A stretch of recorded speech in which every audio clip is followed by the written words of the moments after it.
亲爱的弟兄姐妹，大家平安。愿主耶稣所赐给我们来自于天上的话语，以及来自于上帝所赐永存的生命，与大家同在。这个礼拜是我们孩子度过冬令营、圣经营的一个非常重要的一个传统。在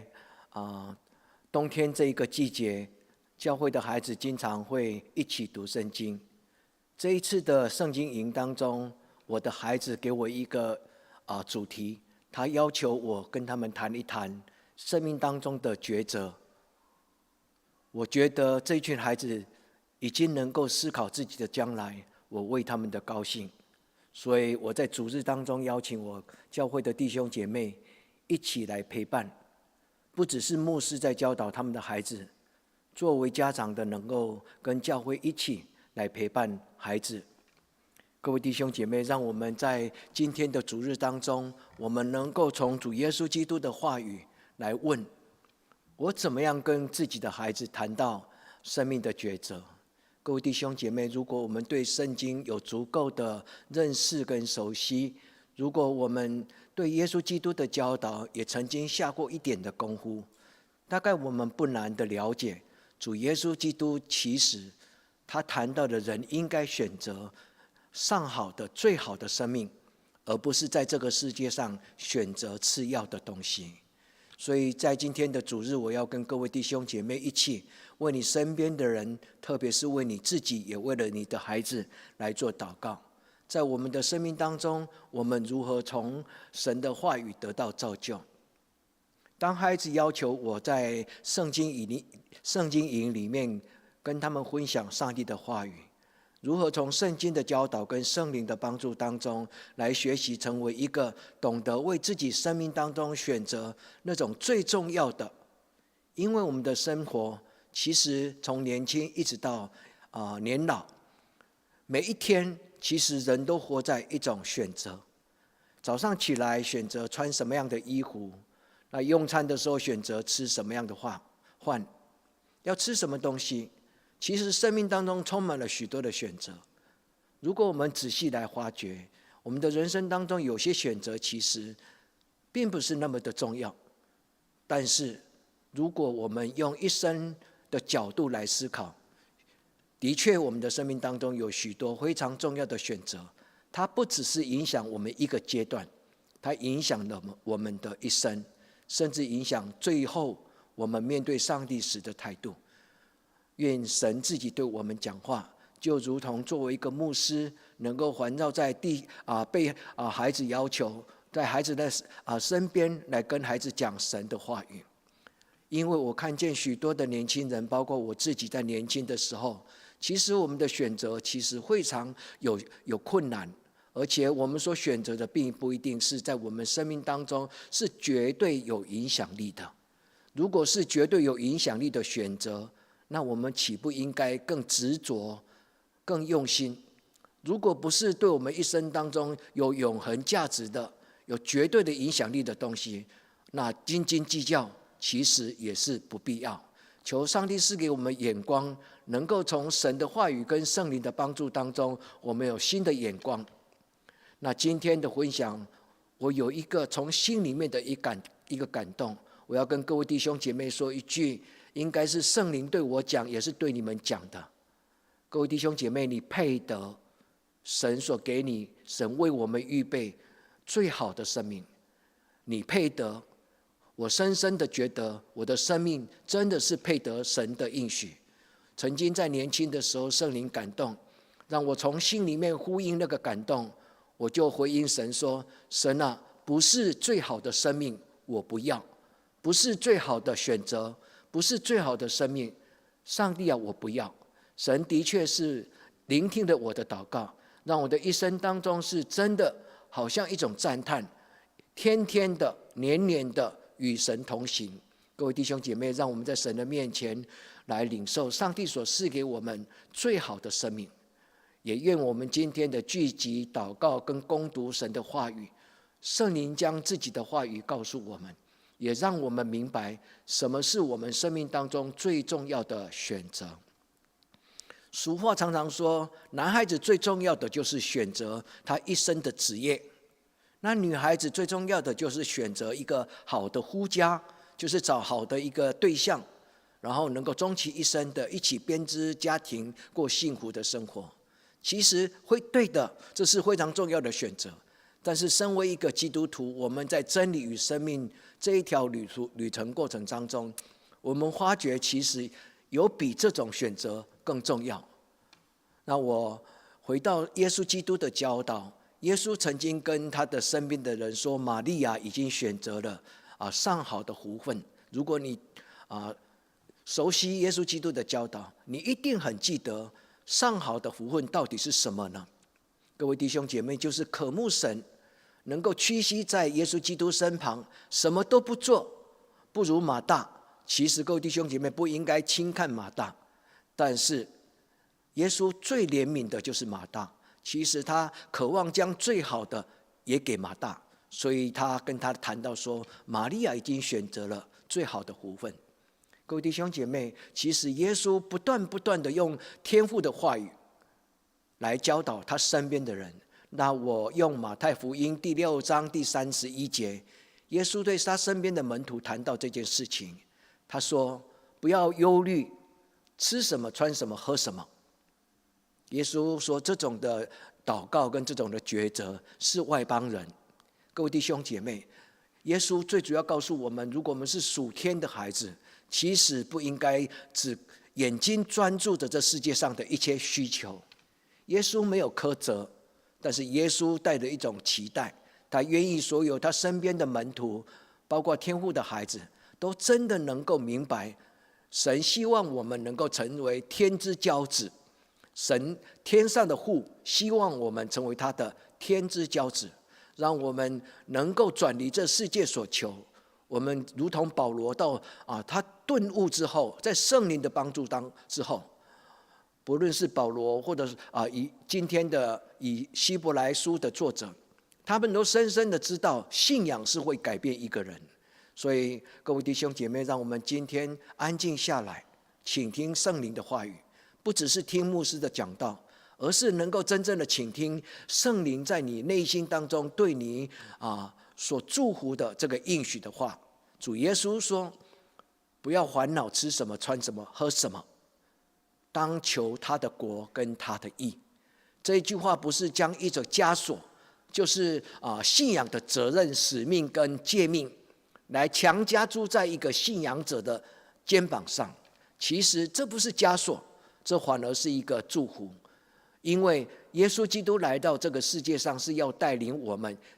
回归跟进入到神的国度。当神的国度掌权的时候，人就被这个国度所掌控，被这个国度所保护。各位弟兄姐妹，应该说就享有这个国度的一切福利。一个值得我们考虑移民的国家，为什么？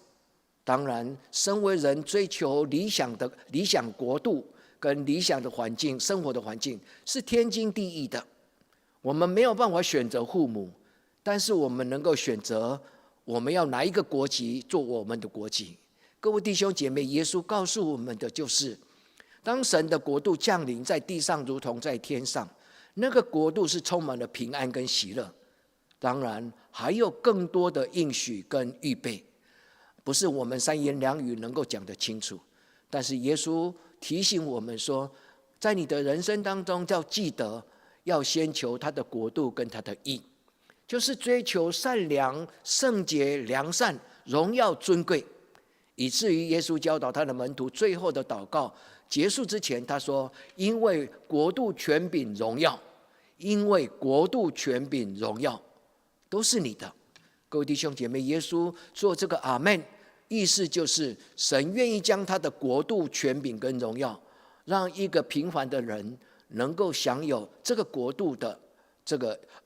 的尊严尊荣。让我们用祷告的心继续一起来领受神的话语。国度是我们一生所生活的情境，不只是一种政治性、社会性、经济性，国度甚至是一种真理性跟灵魂性。所以当你心中的国度有平安，我们就不容易焦虑跟躁郁，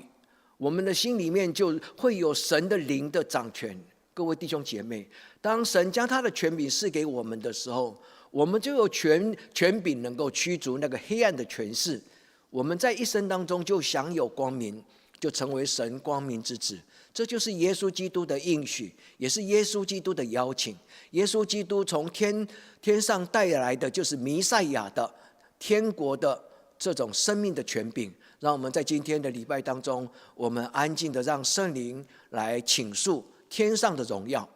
作为一个平凡的人，我们能够因梦想而伟大；作为一个平凡的人，我们能够因为抉择而伟大；作为一个平凡的人，我们需要有一个属灵的高度，我们能够看见在这个世界上有什么比吃喝玩乐更重要的。所以一个属灵的导师，他这么讲了一句话给他的门徒，他说人生需要连结到更重要的事情，人生需要连结到更重要的事情，是比吃喝玩乐，比这个世界上所能够给予我们的更重要。其实有另外一个哲学家叫做齐克果，他也谈到，他说人在这个世界上在寻找一个最重要的事情到底是什么？最重要的事情就是找到一个珍贵的一条路，是你能够欢欢喜喜的，也愿意为之生为之死。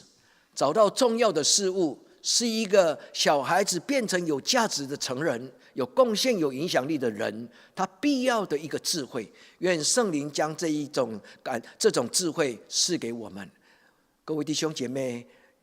我愿圣灵让你了解，你的生命是可以过得更精彩。让我们在神的面前来学习思考两个今天的属灵的主题。第一个主题，在我们一生一连串的抉择，从年轻的时候一直到年迈，我们天天年年时时刻刻，我们都可能面对抉择。各位弟兄姐妹，从今天开始，我们跟神求说，神啊，求你赐给我属天的智慧。这个圣灵所带给我的耶和华的灵，是能够让我有智慧、聪明、策略跟能力。智慧、聪明、策略跟能力。各位弟兄姐妹，这是以赛亚书所应许神的7个灵当中的4个灵：智慧、聪明、策略、能力。各位弟兄姐妹，当一个人与神同行，他就必然成为一个有这种亮光的人。让我们一生每天都成为一个珍贵的抉择，没有浪费。在神的面前，我们一起来思考。在这一次的冬令营当中，我与我自己的青少年谈到抉择的3个重要的东西。我也在这个时间跟各位弟兄姐妹分享我心中以为对孩子成长过程当中非常重要的。第一个，我告诉孩子说，你必须要能够真正的信任上帝，而且诚然的依靠他。一个人愿意信任上帝，将自己的生命摆上，他就成为以马内利蒙恩的人。神自己他给自己一个名字，叫做以马内利。以马内利的意思就是我必与你同在。各位弟兄姐妹，人最大的困难就是不知道是否能够真的放手来信任这一个看不见的上帝。如果你愿意带你的孩子，带你的家人，你就会写出一种信仰的告白，说神，你在我的一生当中全然没有辜负我。我们的神他是昔在今在永在的神。我也告诉我的孩子说，你是上帝看为宝贝。现在有很多人不是太过于骄傲，就是太过于自卑。在2个极端当中，其实人是可以有自信心的荣耀，人也可以免除那种自卑感的这种捆绑。人最重要的就是找到一个平衡感，能够找到自己喜欢的自我的图像，既不骄傲也不自卑。各位弟兄姐妹，真正的自由就是在自己的自我图像能够找到好的定位，找到好的平衡感，在真理上。所以神的话语也如此说，圣灵在哪里，哪里就有自由，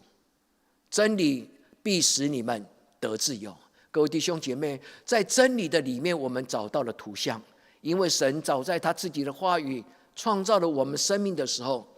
他就宣告说，我看你为美好。上帝创造万物，每一种东西，上帝都加注了他的赞美，说：“我看你真是美好。”各位弟兄姐妹，我们应该学习从神的眼光来看自己。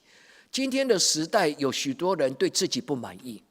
不论是对自己的职业，不论对自己的工作，甚至对自己的性向，甚至对自己的成就，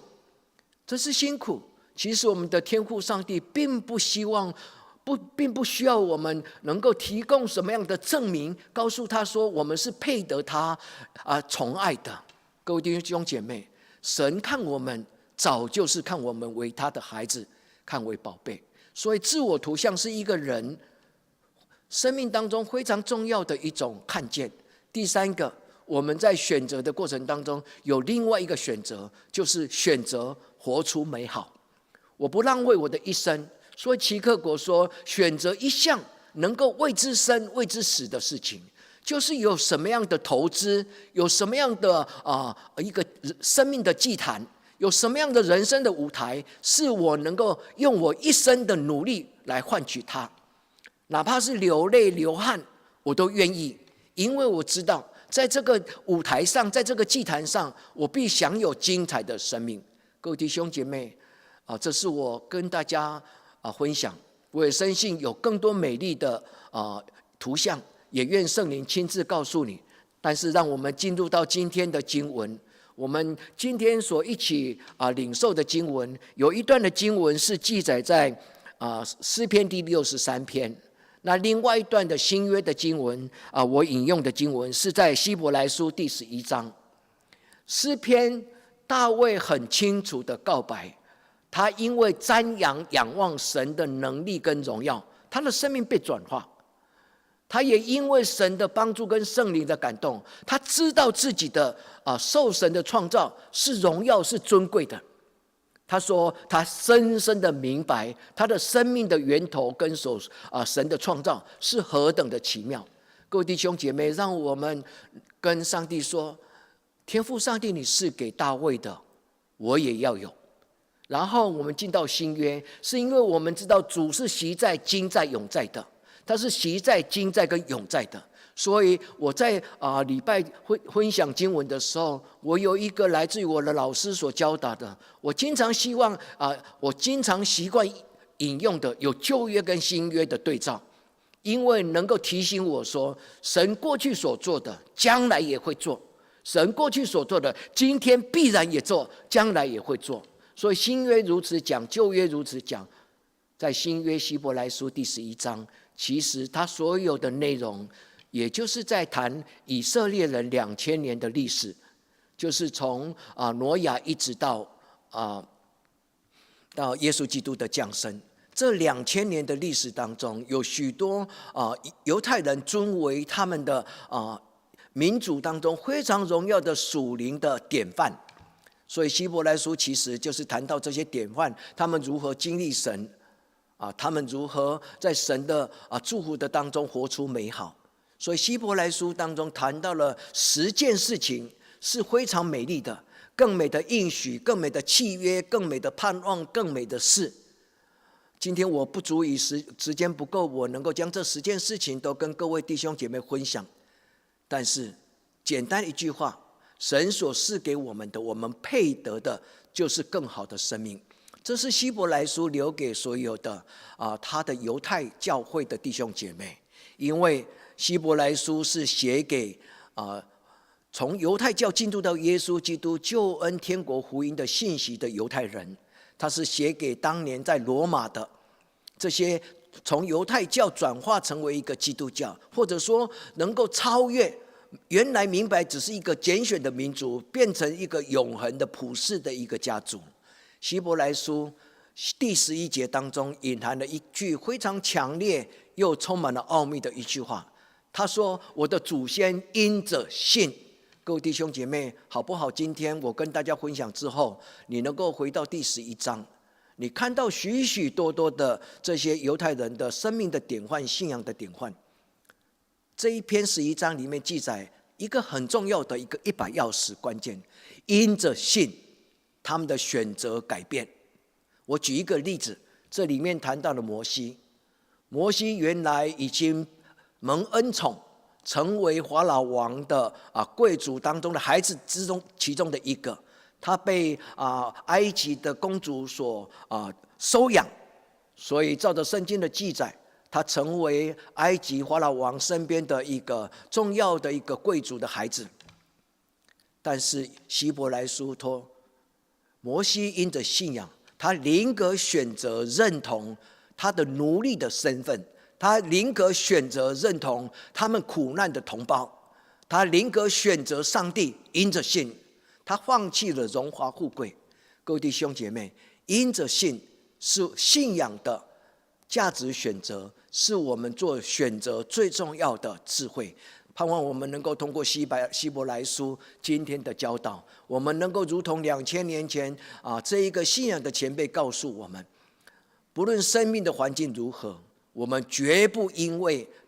这种环境的苦难而出卖了我们自己的灵魂。因着信，我们宁可选择做上帝做我们的天父。因着信，我们世世代代永永远远尊主为大。各位弟兄姐妹，这一个应许必与你同在直到永远。这个应许来到了你的人生，来到你的孩子，将来到你将来的子子孙孙。因为希伯来书说，有更美的故乡，更美的家乡，更美的应许，更美的契约，更美的盼望，更美的事，好事将临到。过年我们讨个吉利，我们经常说好事将临到。今天的礼拜胜过于我们过春节过年。我们在神的圣殿，我们领受神所赐给我们更美好的生命。这种生命只有天上有，这种生命来自于天上。所以在今天的经文希伯来书第11章38节，他说有一种人，有一群人，你仔细的读，他说有一群人，这是世界上不配拥有的。这一个人的价值，这一群人的价值是从天上而来的，就是耶稣基督本来不是这个世界上所配得拥有的，但是神自己降临，他以耶稣基督的身份来到这个世界上。主耶稣基督是我们不配得，但是让我们白白的得着。各位弟兄姐妹，你我也将有这种恩宠，能够成为这种世界上不配得，因为神愿意将他尊荣的生命赐给我们，救我们脱离了一些情欲的捆绑，救我们脱离了一些罪恶的辖制，救我们脱离了一些愚蠢跟虚假。神用真理释放了我们，将一种尊贵的生命荣耀好叫我们的生命也能够荣耀他自己。各位弟兄姐妹，这也就是保罗在腓立比书第1章23节所谈的，在耶稣基督里面拥有一种好的无比的生命，在耶稣基督里面拥有好的无比的生命。主耶稣基督跟他的门徒说，你当追求我的国跟我的义。他也告诉了马大说，你当选择上好的福分。各位弟兄姐妹，保罗跟希伯来的作者，他留下给我们这么宝贵的一个指引。他告诉我们，有一种好的无比的生命是在主耶稣基督的身上，不通过主耶稣基督，我们就无法得着。各位弟兄姐妹，我们通过主耶稣基督这种的牺牲，这种的怜悯，我们应该体会到神爱我们超过一切，甚至牺牲了他自己。神爱我们超过一切，甚至牺牲了他自己。这就是神眼中的我们。所以各位弟兄姐妹，不要犹豫，也不要怀疑，告诉你自己说，是的，主，我不配，但是我现在知道你真的爱我，我是你眼中看为宝贝的孩子。从今天开始，我不让你羞愧，在人的面前我要见证你的荣耀与尊贵。各位弟兄姐妹，为了主，我们活出美好的图像，因为我们的神是全然完全的神。所以耶稣基督也告诉我们说，你当完全如同你的天父一样的完全。世界上没有人是完美的，但是如果有神的灵真正的充满我们，我们就得到完美的力量。各位弟兄姐妹，耶稣基督已经做了这件事情，我们不可能做一个完全的人，但是主耶稣基督已经将他那种胜过死亡的完全的生命，已经赐给我们。我们一生当中，其实就是在学习、在印证、在经历到主耶稣所给我们这种尊荣的生命，是一种活出美好的、真正的活出自己的自我图像。愿在圣灵里面祷告的你跟我们能够在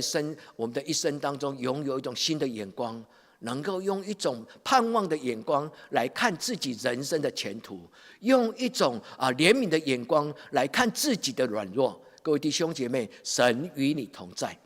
神将他完全的荣耀跟尊贵就放在你的生命当中。不论是大卫，不论是所罗门，他们都相信，而且他们真正的告白说，他所有的一切智慧都是神所给的。所以所罗门说，敬畏耶和华就是智慧的开端。大卫也说，神创造天地万物，将永生的观念放在人的内心。神创造了天地万物，将永生放在人的心上。各位弟兄姐妹，神造了我们，将一种伟大的思想、伟大的智慧放在我们的生命当中。我经常跟我的孩子谈到牛顿、法拉第他们的故事，我谈到他们如何是一个敬畏神而有智慧，因为他们发现了人类几乎不可能发现的，不论是力学的万有引力，不论是法拉第的电磁学的理论。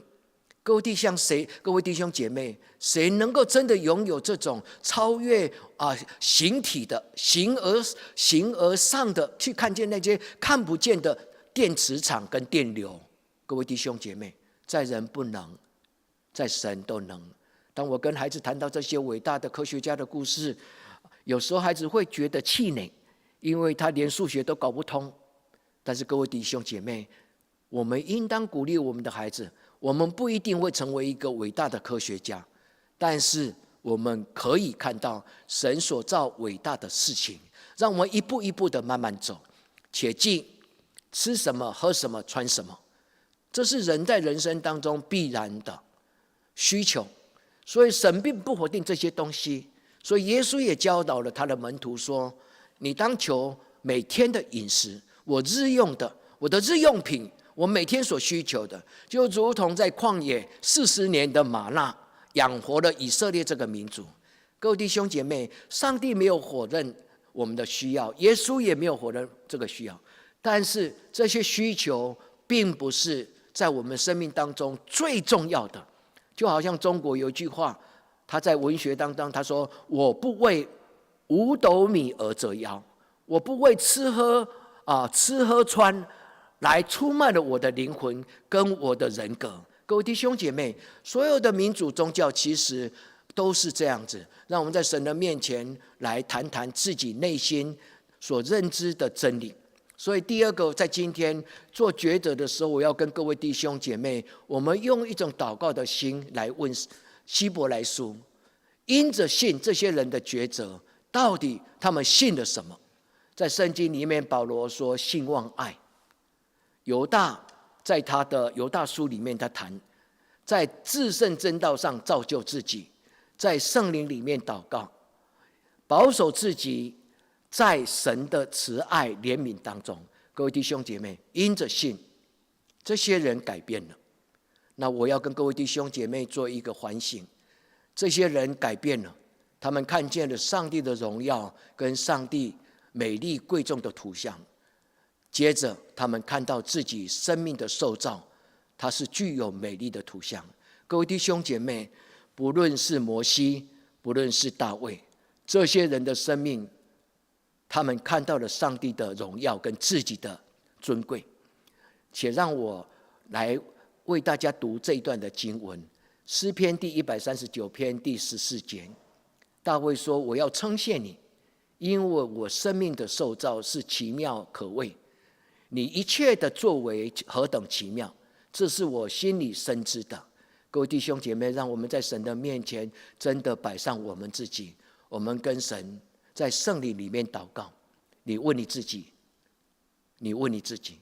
在这个信仰当中，你已经得到神所给你珍贵的智慧吗？因着信，你得着了吗？各位弟兄姐妹，我们在这个地方，我们借着圣灵祷告的时候，愿圣灵跟你讲这一句话：孩子，你配得。这是天父对他所有的孩子跟我们讲的，如同耶稣讲那个浪子的故事，孩子回来就好了。孩子，我所有的一切岂不都是你的吗？我们的天父他必然对你说，孩子，你是我的宝贝，你配得我天国的一切荣耀权柄。各位弟兄姐妹，让我们在今天从大卫的诗篇63篇里面，我们来做一种学习。大卫在他诗篇63篇第2节，他说：我进入到礼拜堂，我进入到圣所，我仰望瞻仰你，我的目的是为了能够看见你的能力跟荣耀。各位弟兄姐妹，每一次的敬拜赞美，每一次的进入到圣殿来敬拜上帝，最大的渴慕是应该仰望天上的神，看见他的荣耀，看见他的能力，也认识他在我们生命当中他的计划跟安排。盼望我们今天的主日分享能够带给各位弟兄姐妹跟上帝说：主啊，大卫所拥有的，恳求你也赐给我；大卫所拥有的，恳求你也赐给我。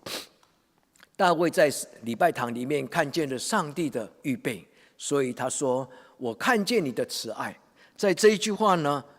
就是上帝你的慈爱深深的吸引我。当他静静的坐在圣所圣殿的时候，大卫从心里面问自己说：我是谁？我是谁？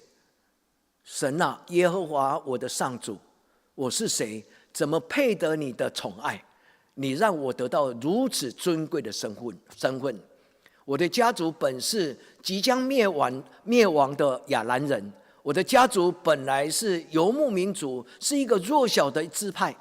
但是神，我们是谁？你的慈爱何等的美好！愿这个应许与每一个神的孩子同在，包括你跟我。